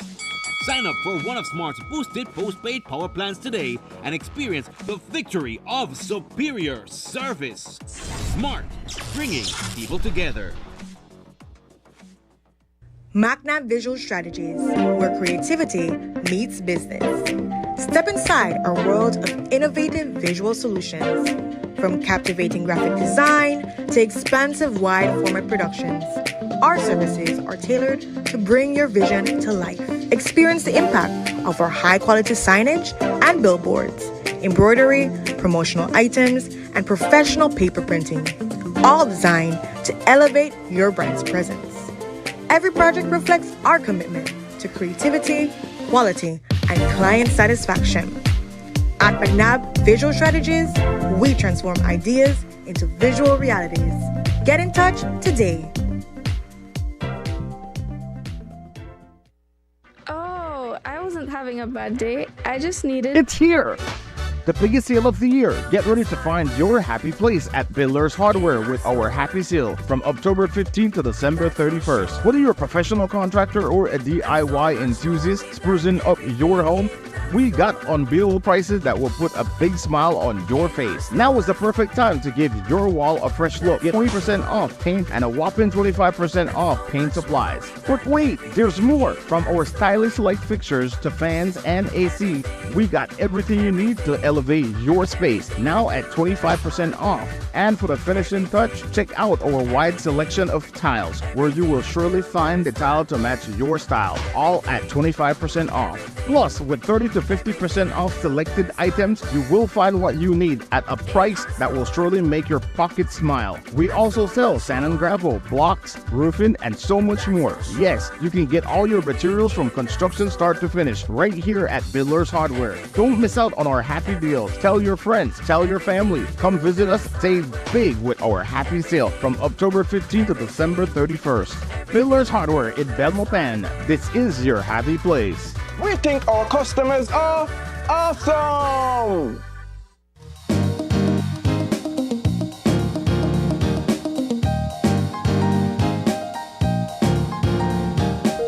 Welcome back to Open Your Eyes. Joining us for our third conversation. It is all about introducing Veterans Day. And with us in studio, we have Mr. Bernard Adolphus, and he is the president of the Belize Ex-Servicemen's League. And next to him, we have Miss Valerie Richardson, who is the Secretary General at the Belize Ex-Servicemen's League. Good morning. Good morning. Good morning. Good morning. Good morning. So we're talking Veterans Day. We were having an off-camera discussion, but before we get into what we're doing to commemorate the day, let's give us a little bit of a back history of military in Belize before the BDF. Let's start with you, Mr. Bernard. I can say like this. History reveals that in 1914 to 1918, we had a World War, which is known as World War I. And that, according to history, as a result of the killing of, I think it was Archduke Francis Ferdinand, who was assassinated. The war started, a huge war started. And as a result, a few Belizeans got involved at the time. And you'll be surprised to know some, well, quite a few of them in World War I got involved. And some survived and some did not. They made the sacrifice. Right? For rule of law and what have you. And they set the example down the line. So when that war was completed, in those days, Belizeans from all over the country served. And then you had World War II. In 1939, when Mr. Hitler decided to bomb out Poland, etc., the British and all the common allies get together and they start to rally against him. But the thing is that message came to Belize, a letter was sent to Belize, and we got involved. And there was Scotland, for example, they called a place the forestry unit, because they needed the material to build, fix up plane and do all kind of stuff. And Belizean, a number of Belizean went to Scotland, but eventually they started out as axemen, but eventually they became military men, right? And according to history, over 10 million people, if my mind is correct, yes, 10 million soldiers were killed through World War II, you know? And that includes some Belizeans. And we have Belizeans buried all over. Several places we have Belizeans buried, right? So it's now 79 years since World War II, and out of World War I, I think it's 106 years now, if I'm not mistaken. You see, but at the time, discipline, it was a different ball game in those days. You know, we watched things, they passed on things, the older guys and passed on things to us, and what have you. But it was my great grandfather, I can recall, my father were all involved in World War II, right? And they were disciplined people, and they tried to set the example. You know, it's not a nice thing. War is not nice, but sometimes you have to get involved, right? And talking about that, we have men who are involved in Vietnam, right? And what have you? So Belize, even though we're a small country, and some people might say insignificant, but we have set the example. We have done our part, all men. And it's not only Belizean, I would say it's Garifuna, Creole, Hispanic, Maya Indian, you know, all over. You know, and the Indian, the Cooliman, so to speak, they all were involved, and we have it recorded. We have the name. As a matter of fact, I can tell you off the bat, it's over the first group, over 1,015 men and women. As a matter of fact, we just hear after the death of Miss Katous in London. She was one of the original World War II. She was one of the original, you know, and she will represent the Red Cross, you see, and what have you. So in a nutshell, Belize was involved, and as a result of World War I and World War II, right, the ex-service leave came to be.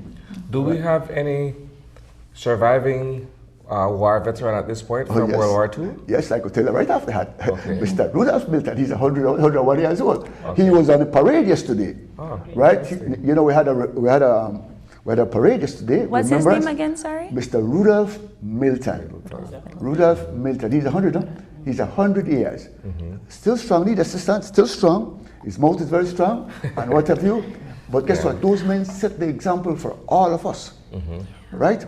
And we have a few, but I think they are mostly, they never did come back home. You know, some still, I think, a man by the name Martinez still live in Scotland. You know, you have grandchildren, etc. They are Belizean, they are Scottish, right, as the case may be. But it was an experience for our country. My only regrets, I will say it publicly, is that sometimes those men were not recognized. You see what I mean? So whenever I get an opportunity, and we go and we do a remembrance, not only the big guys I will talk about, I will talk, since I have a list, I would also give a recognition to those privates and lance corporal who did their job for Belize. And that's why I wanted to have you set the foundation, because I think that for us here in Belize, when we think about veterans, we think about international veterans, right? We think about those in the British Army and the US and so forth. But I want to bring Ms. Valerie into the conversation to talk about how we in Belize are celebrating and commemorating Veterans Day. Ms. Valerie? Well, usually in Belize, the Remembrance Day is celebrated the closest Sunday to the 11th, which was yesterday.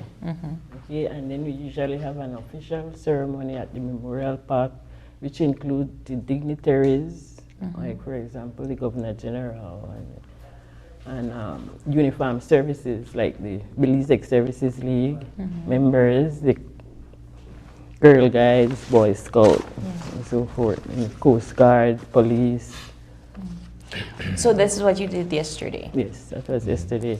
And after that, we usually have a social event immediately following that at the Belize Ex-Services League headquarters, which is located at Newtown Barracks.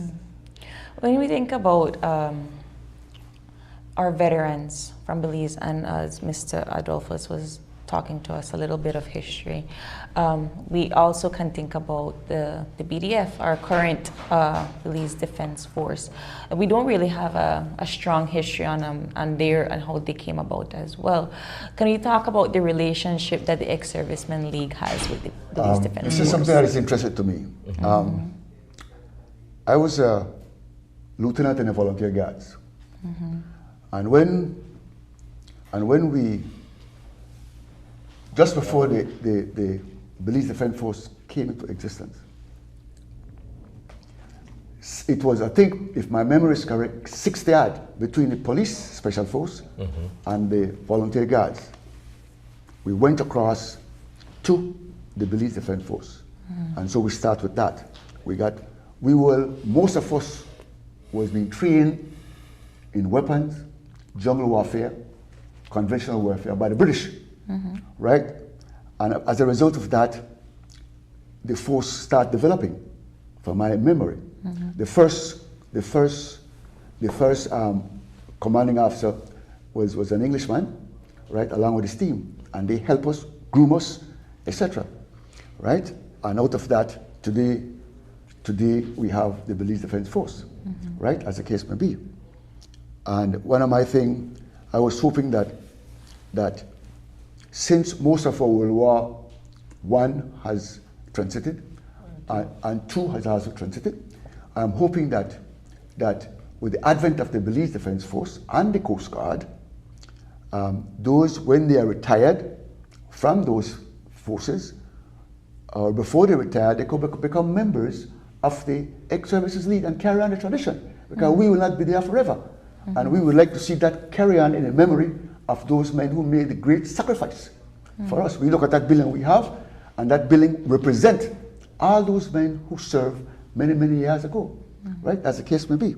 For example, we talk about World War I, you got World War II, you got, most Belizeans don't realize that in Korean War, which was 1950 to 1953, Belizean was involved. Then we got the Vietnam War. I know several people they were in the volunteer guards. They get the training and they went over there, right? As a matter of fact, it was my plan to, but my mother stopped me. I said, as the case may be, and my mother stopped me, came down hard, right? I couldn't go on. You see, I mean, as the case may be. You know, so, and when, just to, you know, coming back to your conversation, I said that 1,015 men and women were the original, and made up like this. For instance, Canada Air Force. We had one gone to Canada Air Force, King Regiment 2, and Bradford Regiment 1, RAF 16, Royal Engineer 2, Royal Artillery 2, and Royal Navy 2, and Indian Army. What I want, Indian Army was 1, and this is that, forgot her name. Then you got Forestry Unit, 600.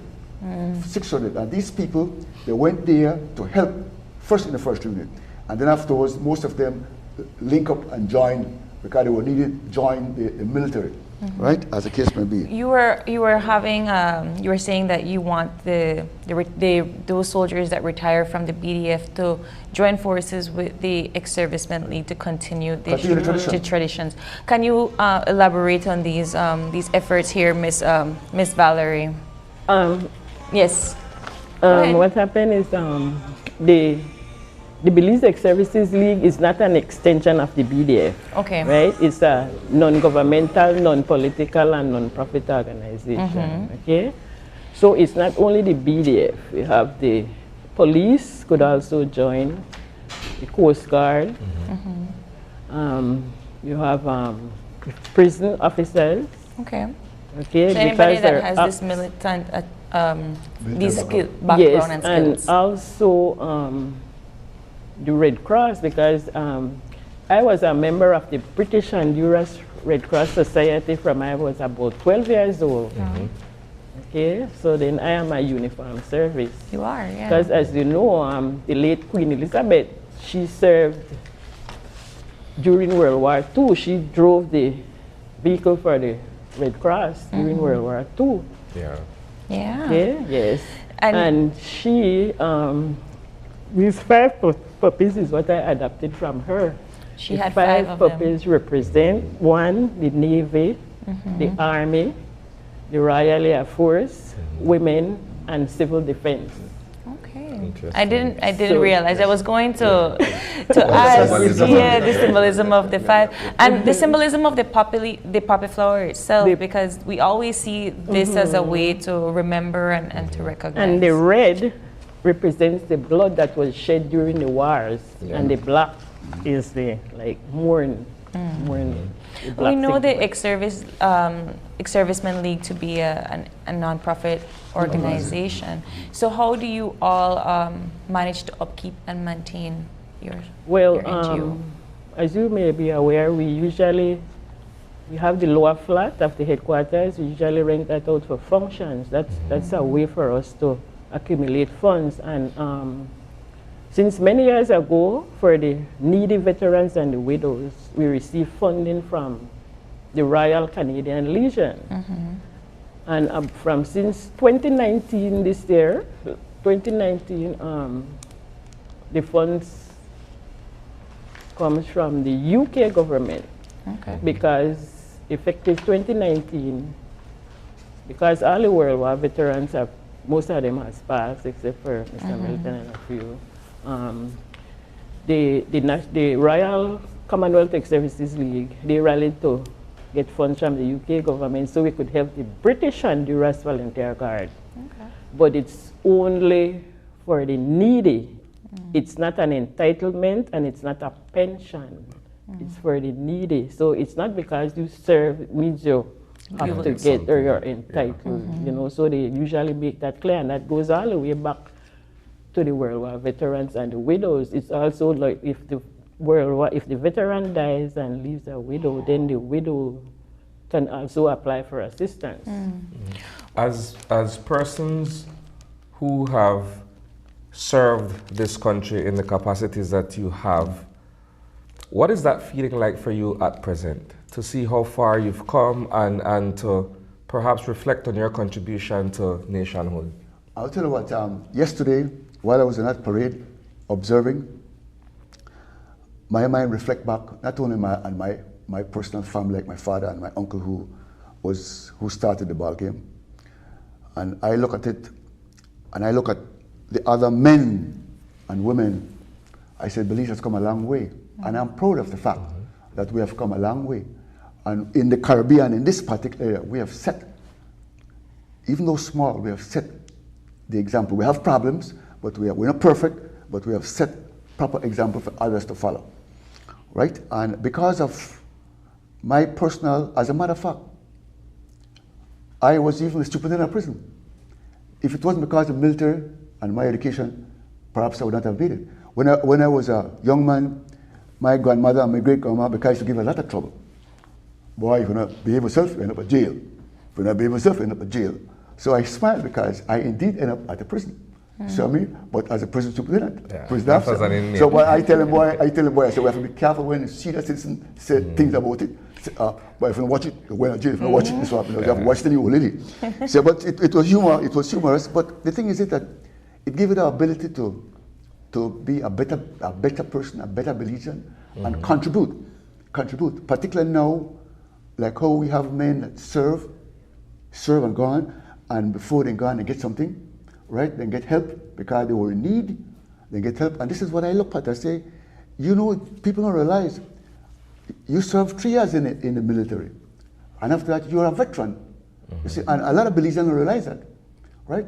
Like you say, we're not afraid to go to America or France or another place to become. No, right here we have veterans, you know, but people don't know. You see, I mean, they are not respected, you know, as the case may be. So the story goes on, and for example, this might sound, I would say, strange. Baghdad, we have men serving in Baghdad.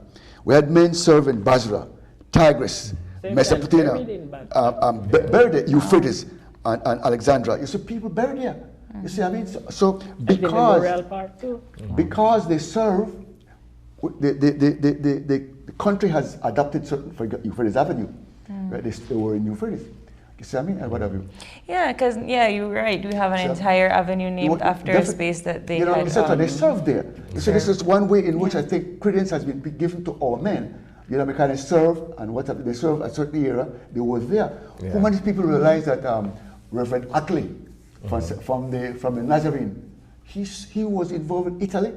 He was in Egypt, right? Yeah. You know, when you check the records, when you check the historical record of our name people, is right there. He was there. But most of them, after what, maybe because what he saw and was involved with, then became a Christian and become a pastor. You see, and teach the thing. So how can us as civilians learn more about our veterans that have passed and perhaps our veterans that are still alive today? What happened, or the civilians can also join the league, because it's not just it's a civilian organization when you look at it, because the army and them has already retired, so they become a civilians, right? Yeah. And so our act, we have a act that governs the league, which is a legal binding document, and in the act it states that people who did not serve can also join. The females are called auxiliary members, and the males are associate members. Okay, so that's how civil can also join. That's one way, and if you're curious and you're interested in anything, you can. And then you could just contact the office, office, or you could invite us another time on the show, not only Remembrance Day, right? Right. No, well, I mean, the fact that you mentioned things like Boy Scouts and Girl Guides and these other different, you know, we don't think about these uniform services that are a part of something like this. Because the Girl Guides, the Boy Scouts, the Brownies, all of them come so that means Scouts, so that means I could be a part? Yeah. Okay. And we've been recruiting members for a while now. Okay. You know, we have an application form that each person needs to be filled out, whether you're Army or whatever. Okay. It goes across the board for everybody. But we're hoping that people will. And, go ahead. So, and then I just wanted to mention back to the assistance. We usually ask for assistance to like administration. They give us a little something for administration, or to buy like equipment for the office. But anything that will benefit the veterans, they assist us, because they don't pay salaries or stuff like that, or assist with administration expensive like insurance and so forth. So that's why we have to raise funds, rent out the lower flat to accumulate get your funds. There's some condition. There's some condition. No, the funds from the puppy is sometimes, if like for example, if a member dies, whether the person is a ex-serviceman or whatever, we assist them a little from the puppy, or give them something for food, try and help them, and also assist with burial. Oh, wow, okay. Okay. And the majority of our puppy, you would be surprised, the majority of our puppy donations come from the schools. Yeah, that's, I remember that's, yeah, we used to buy from our schools. But I want to say a big thank you to both of you for coming by, having the conversation. I really appreciate the history lesson, just because you know, we have so many of our persons that have gone to give their due service internationally. So thank you so much for this conversation, and we hope that persons continue to volunteer with the Ex-Servicemen League. All right, with that, we are going to take our final break, and when we come back, it's straight to wrap things up. Don't go away.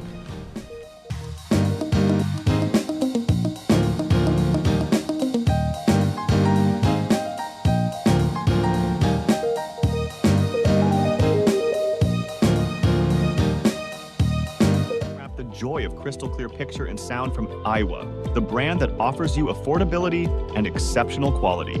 Iowa has a wide range of exceptional products to choose from, such as TVs, speakers, headphones, home appliances, and much more at affordable prices that won't break the bank. Enhance your audio-visual entertainment experience with Iowa, and for your convenience, parts are readily available in country for hassle-free maintenance. You can find Iowa products at your local electronics store countrywide. Choose Iowa, the best in home entertainment and household appliances.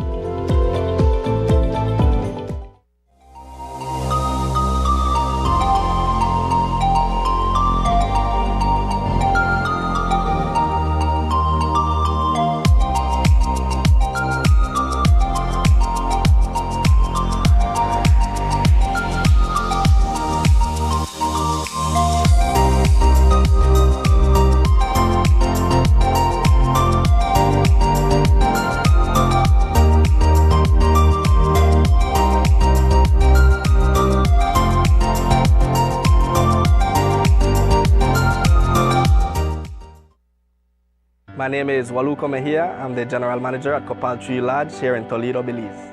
The Belize Bank service we appreciate most is the Belize Bank ATM and the use of its debit card. It makes it very accessible for our employees here at Copal-Tree Lodge. Essentially, they could access the ATM on their way home after work, and also that the local stores accept the use of a debit card.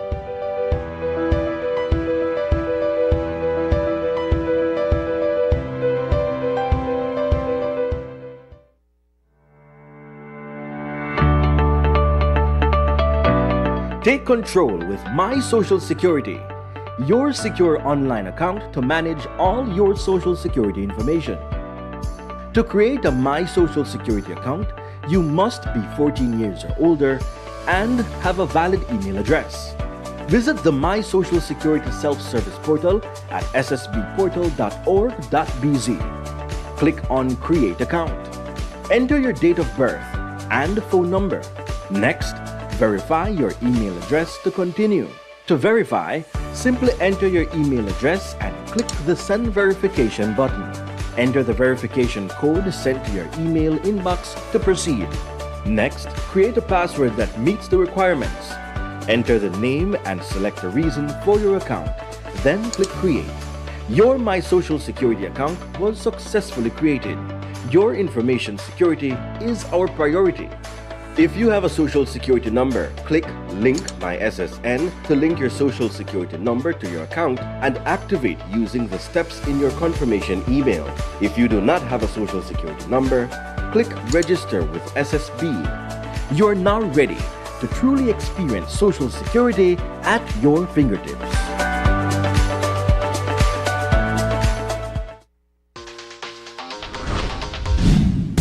I'm connected. Yo. I'm connected. We're connected. Create the perfect broadband bundle that fits your style with Smart Connect. With the Junior Bundle, get 50% off your national calls and up to 6 gigabytes of data at no extra cost. Get postpaid added on for an additional cost of only $25 with the Prime Bundle. Stay connected with unlimited smart-to-smart calls plus 6,300 megabytes of data and free international minutes. For the family, get the Binge Watchers bundle with Netflix add-on for only $28.13 more. This bundle gives you 4 profiles with unlimited streaming on multiple devices. Visit a showroom near you to sign up and personalize your own bundle combination with Smart Connect. Smart, bringing people together.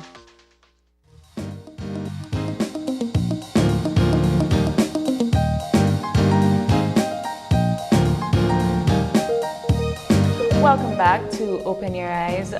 We want to say a big thank you to all of our guests for, joining us, having the conversations with us this morning. And thank you to our viewers for starting your morning right here with us on Channel 5. It is November 11th. If it is your birthday today, we want to say a happy birthday to you from all of us here at Open Your Eyes and Channel 5. And if you have a birthday shout out, you can drop us a line right here at oye@channel5belize.com. You can also catch our live stream on Facebook every day on Facebook at Open Your Eyes BZ, and check out all of our highlights on Instagram at OYE-Belize. And of course, do us a favor and join us again tomorrow when you open your eyes. To start your morning right. Be sure to keep your eyes, your minds, and your hearts open. We'll see you soon, Belize. Have a wonderful start of your week. Bye.